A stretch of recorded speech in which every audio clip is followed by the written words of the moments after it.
Bien, pues estamos ya de regreso aquí en la revisión y en el análisis de las noticias. Se los adelantaba antes del corte, ya nos encontramos junto a José Antonio Gómez, ex ministro de Justicia, abogado, militante del Partido Radical. Tenemos mucho que conversar. ¿Cómo está? Buen día. Muy bien, gracias Macarena por la invitación. Vamos a entrar en la arena política, pero antes quisiera también, aprovechando su conocimiento como abogado, pero también como exministro de Justicia, ¿cuál es el impacto que tiene en el Poder Judicial el caso tan bullado como es el caso bielorruso? Creo que el problema hoy día del Poder Judicial excede al tema bielorrusa, de la muñeca bielorrusa. Hay otros casos muy complejos, como el caso Hermosilla y otros más que hemos conocido. Claro, se suman. Entonces creo que la situación del Poder Judicial, siendo la instancia más importante desde el punto de vista de la decisión de los problemas que tiene la gente, es muy grave.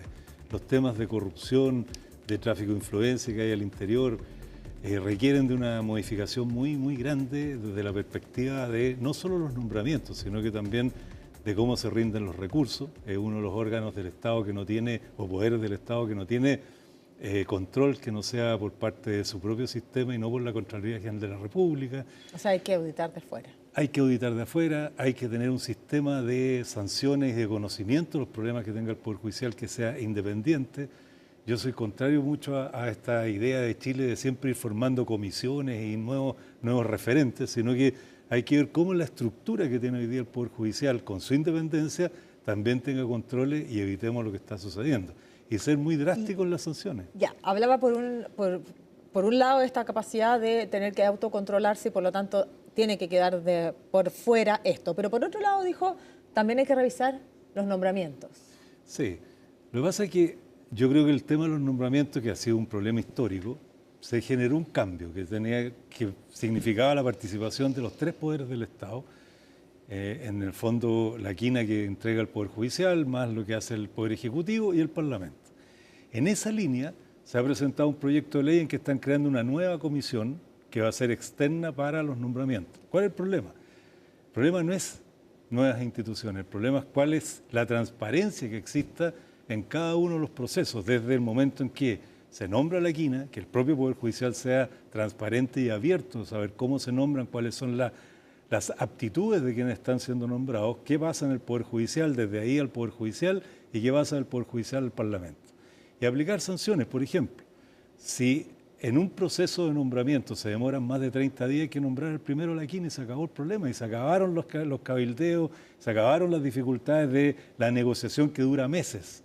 Y si hay algún parlamentario que se le descubra en el proceso que ha traficado alguna influencia o algún favor, debe perder el cargo. O sea, si no hay sanciones concretas, rápidas, y lo entregamos a una discusión parlamentaria, que es la mejor forma de no hacer nada. Y hoy día Chile necesita un Poder Judicial que tenga respeto y que sea transparente y que no esté en las últimas líneas de la apreciación pública.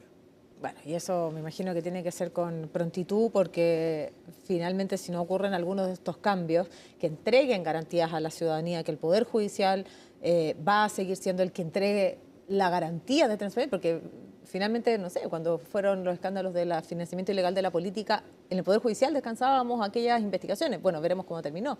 Pero finalmente, claro, ¿qué nos va a salvar si es que esto? Bueno, ese es el tema. Cuando tú tienes un problema, cualquier ciudadano tiene un problema, va al Poder Judicial y espera que sea lo más abierto, claro, lo más transparente y no existan estas influencias externas. Siempre es difícil. El problema, la corrupción o las dificultades que hay en las instituciones no es problema de las instituciones, es problema de las personas. Por lo tanto, hay que tener un muy buen sistema de control, un muy buen sistema de transparencia pública y un muy buen sistema de sanciones también, que sean súper ejemplarizadoras. ¿Hay voluntad para hacer eso? Yo creo que la voluntad existe, el problema es que hacen cosas que terminan por llevar proyectos de ley al Parlamento que se van a demorar 5 o 10 años y nunca se hace nada. Yo creo que hay que tomar decisiones mucho más rápidas y es algo que tienen que hacer los candidatos. Todos los problemas, me imagino que vamos a hablar, pero un adelanto de lo que vamos a conversar, supongo. Los problemas de corrupción, los problemas de narcotráfico, organizaciones criminales, etcétera, no tiene que ver solo con la persecución, tiene que ver con un sistema. Y en ese sistema hay que tener, sin duda, ojo en el Poder Judicial.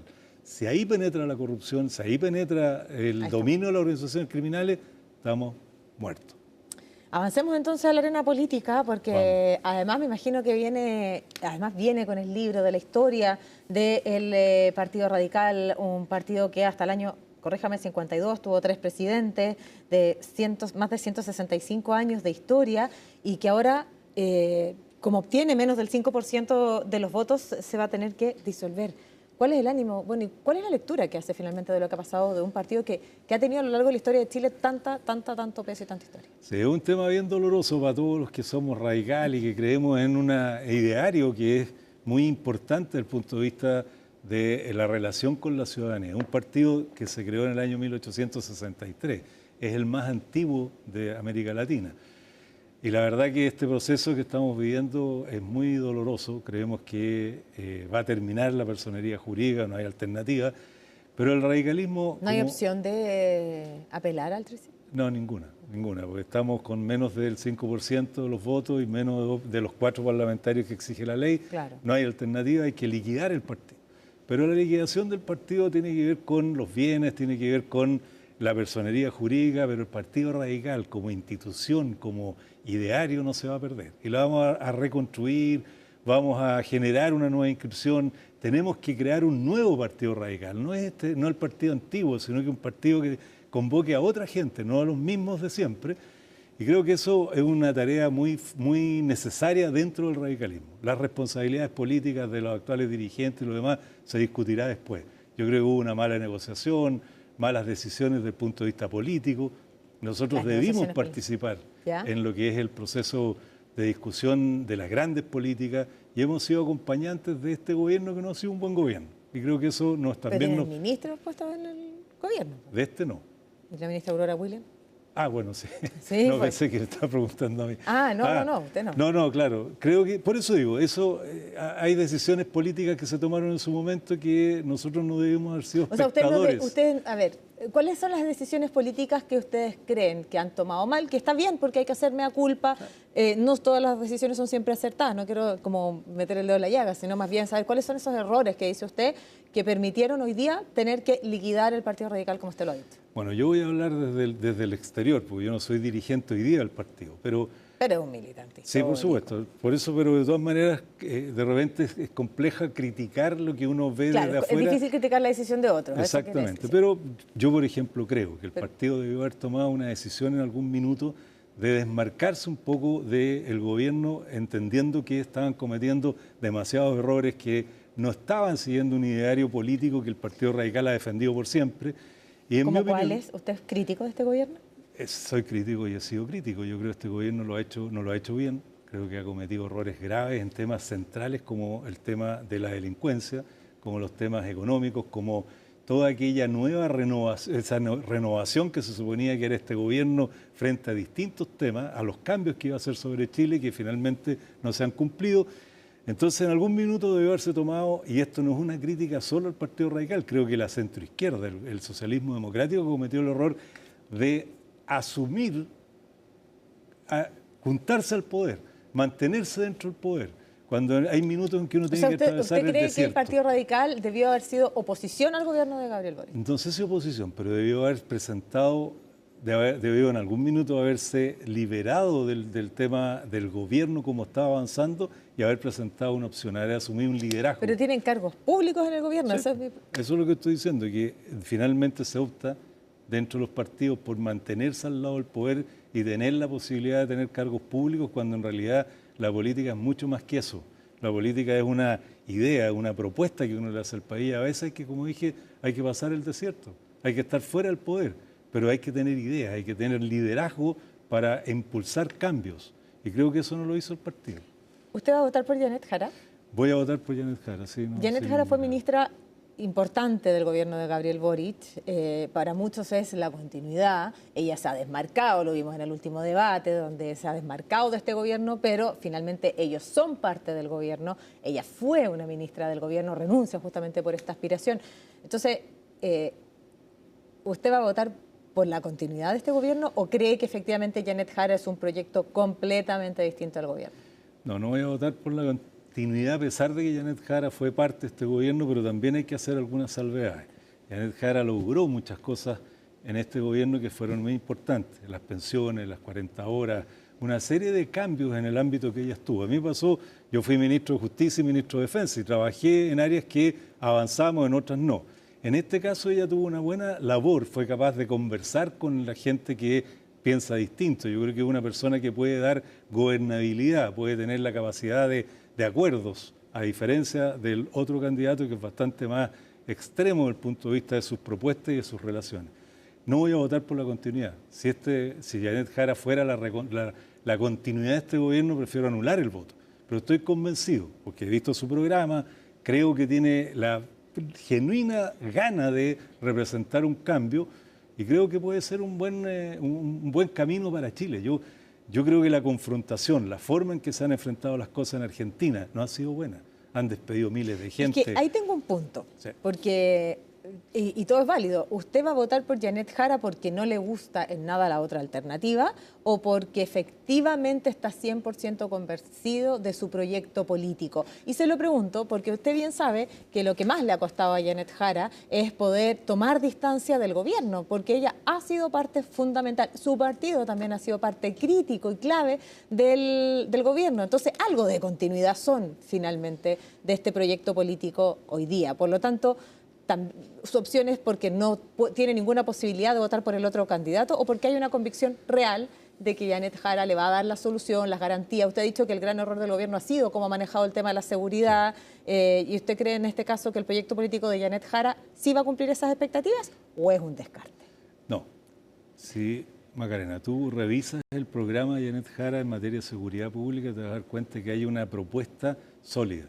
No está hablando cosas de vamos a expulsar a 400.000 venezolanos cuando eso cuesta 300 millones de pesos por avión, que son 60 personas y por lo tanto es imposible. ¿Dónde los va a llevar si Venezuela no recibe a los aviones chilenos? Por lo tanto, le estás diciendo a la ciudadanía en materia de migración y le estás proponiendo cosas que son irrealizables. Si tú revisas lo que ella plantea, en materia de seguridad es bastante más serio y sólido. Y eso es vital, porque un país sin seguridad, un país que no asuma claramente que la seguridad es lo que la gente espera, y creo que eso es un gran error de este gobierno, de haber dejado que estas cosas se pasaran de largo y las cifras y con las comparaciones eran lo suficiente cuando en realidad la realidad nos estaba demostrando que estaban equivocados. Creo que en este caso Janet Jara tiene una posibilidad de hacerlo y hacerlo bien. Por eso que voy a votar por ella. Si yo no tengo dudas respecto de que en la participación del resto de la gente que yo conozco que está en su alrededor, yo no estoy en el comando ni estoy participando en la campaña, pero conozco mucha gente y la idea de desarrollar un país en el cual podamos vivir con tranquilidad en materia de seguridad económica, en las materias laborales, lo da en este caso la candidatura de Janet Jara, en mi opinión. Ahora bien, todo indica que el candidato republicano se podría instalar en la moneda con quizás más facilidad que la propia Janet Jara, porque las posibilidades de crecimiento que tiene el candidato republicano son más, porque básicamente también hubo más candidatos de la centroderecha, ¿cierto? Y en este caso, Janet Jara se instala en la segunda vuelta con una con un bajo caudal de votos, un bajo porcentaje, además siendo la única del sector. Por lo tanto, tiene una tarea muy cuesta arriba, por un lado. ¿Cuál es la lectura que hace usted respecto de justamente cómo se dio este resultado? Es malo. Hay que ser honesto cuando uno habla, es malo. Claro, porque apostaban al 30%, ¿no? Es que el 26% es muy malo, eso es verdad. Y eso es cuesta arriba. Va a ser difícil remontar y resolver. Sin embargo, las segundas vueltas permiten que la gente reflexione. ¿Y cuáles son, en mi opinión, las reflexiones importantes? Yo creo que necesitamos que en este país se conviva no en la forma que tenemos hoy día de convivir, que es de mucho enfrentamiento, de mucha división. Por lo tanto, requiere de alguien que sea capaz de convocar, que tenga la capacidad de acuerdo, la capacidad de conversar con el otro y resolver los problemas que nos afectan a todos. Sí, efectivamente la segunda vuelta tiene un tono distinto a la primera. Además, teníamos 8 candidatos, ahora tenemos 2 candidatos, pero ¿por qué va a ser la diferencia entre esa Janet Jara de la primera vuelta y la segunda vuelta en esa capacidad de convocar? Aquí hay un factor que es clave y usted lo sabe conoce bien el norte también, y el factor Parisi y estos 20 puntos que él se lleva. Por lo tanto, también tiene que ser una campaña con estrategia, si es que necesito ir a rescatar esos votos, sobre todo con el 26% de las preferencias que recibió Janet Jara. Por lo tanto, ¿cómo usted proyecta eso? Sin duda. Es difícil, es complejo. ¿Usted cree que Kast va a ser el próximo presidente de Chile? No, no creo, espero por lo menos. Pero yo creo que hay que hacer un esfuerzo grande por convencer a las chilenas y a los chilenos cuál es el camino que puede ser mejor para vivir en Chile. Cuando uno tiene un país que tiene diferencias tan grandes como las nuestras, necesita que el Estado sea fuerte en el sentido de proteger al ciudadano en materia educacional, en materia de salud, en distintas áreas, en el trabajo. Por lo tanto, yo puse el caso de Argentina porque lo sigo muy de cerca, cuando uno ve un presidente que rompe con todo, cuando es difícil entender que se terminen con los subsidios, etcétera, y haya la pobreza que hay en Argentina, uno se da cuenta que es necesario tratar de convencer a las ciudadanas y ciudadanos que es necesario tener un gobierno que tenga otra perspectiva. Es difícil, es complejo, pero hay que hacer todos los esfuerzos por lograr que aquellos que votaron por otros candidatos acepten que esta es una alternativa posible. Ahora, efectivamente está puesta arriba. ¿Cómo se va a reorganizar también? Más allá, ¿cierto?, de lo que pasa en la segunda vuelta, para algunas personas esto ya es una carrera corrida, usted tiene harta esperanza respecto a lo que se puedan hacer en esta semana, pero lo cierto es que hay un golpe duro para la centroizquierda. Muy duro. Hay un golpe complejo, y este golpe complejo también se ha reflejado en la baja votación que obtiene el Partido Radical, que va a tener que cambiar. Usted dice va a cambiar en las cosas operativas, en lo práctico, en la razón, en los bienes, pero no en el espíritu del Partido Radical. ¿Qué lectura tienen que hacer hoy día para conectar realmente con esa ciudadanía que efectivamente no le ha dado el voto a ninguno de los partidos tradicionales? Bueno, yo creo que el gran problema que tuvo y tiene la centroizquierda es que en algún minuto se produjo esta idea de que venía una nueva generación a renovar lo que era la política. ¿Y eso es el Frente Amplio? El Frente Amplio, unido al Partido Comunista, que era el Apruebo Dignidad. El socialismo democrático lo enfrentó, perdimos. Pero en vez de asumir una función de liderazgo del socialismo democrático, lo que hizo fue subsumirse en este nuevo camino. Y eso es lo que encuentro yo que fue un error. Por eso que digo que el socialismo democrático en algún minuto debió asumir un liderazgo distinto. Y uno de los referentes que debió haberlo hecho es el Partido Radical, haber participado en las elecciones primarias, haber tenido programa, proyectos, presentarle a la comunidad cambios. En materia de seguridad, vuelvo a insistir, el problema uno de la ciudadanía es la seguridad. Y si eso no está puesto en el primer punto de la decisión de cualquiera que sea presidente, es complejo porque no le va a dar confianza a la ciudadanía. Y para eso hay que ser concreto, claro, hacer las cosas bien. O sea, por ejemplo, yo no puedo tener un sistema en Chile de persecución criminal, de organizaciones criminales, tan importante que son casi organizaciones empresariales, si no tengo al Estado coordinado, si no tengo a alguien que mande directamente la persecución sobre estos temas. Y el único que tiene capacidad para eso es el presidente de la República, quien puede liderar situaciones como esta. Ahora, bueno, estamos conversando con José Antonio Gómez, ex ministro de Justicia, abogado, militante todavía del Partido Radical y de espíritu lo va a seguir siendo, por lo que... Cosa curiosa, pero no estoy militando en el Partido Radical. ¿Pero cómo? Pero no porque no quiera, sino que estoy haciendo un trabajo de colaboración con la Contraloría y por lo tanto entonces decidí... tiene que dejar su militancia. Dejar la militancia. Pero no de espíritu. No. Que es lo que va a seguir del partido, por lo que ve. Vamos a continuar.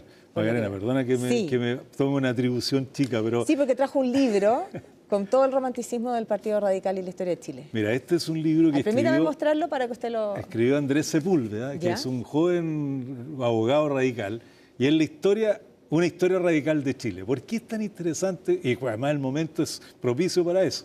Es interesante porque ese libro cuenta lo que es el Partido Radical en la República, desde el año 1863 hasta el día de hoy. Y la pérdida del partido es grave para el espíritu de lo que ha sido nuestra propuesta durante tantos años. Así que es un libro que vale la pena leerlo porque tiene una serie de historias interesantes que se han producido a lo largo de los distintos gobiernos en que participamos y cuando fuimos oposición. No me queda tiempo, pero sí quiero aprovechar de preguntarle, porque conoce muy bien sobre el sistema penitenciario y por Punta Peuco, que dejaría de ser una cárcel exclusiva para violadores condenados por derechos humanos. ¿Cuál es su mirada que tiene respecto a todo lo que ha pasado en torno a Punta Peuco y que también ha sido clave en esta campaña presidencial? Sí. Yo creo que lo que hizo el gobierno fue, en definitiva, cambiarle el nombre a Punta Peuco, porque está hacinada, está llena de gente que está ahí cumpliendo condena. Por lo tanto, pusieron ahora un violador que en el fondo para darle esa sensación de un nuevo penal. Pero está bien, yo creo que corresponde que le cambiara el nombre. No creo que vayan a mezclar a esa gente con otros presos de mayor peligrosidad. Pero es una buena decisión desde el punto de vista de lo que es un simbolismo, que en el fondo se supone que es ser un privilegio y con esto deja de serlo. ¿Pero en lo práctico? En lo práctico no va a pasar nada nuevo, van a continuar ahí los presos por violación de derechos humanos, algunos otros van a ingresar, pero para los efectos públicos. Yo creo, Macarena, lo más grave es lo que está pasando desde el punto de vista de gendarmería con los problemas internos, con los temas de corrupción, falta de transparencia. Eso es muy grave también para la democracia. Y eso es una gran, cierto, posta caliente que va a tener que tomar quien sea el próximo gobierno de turno.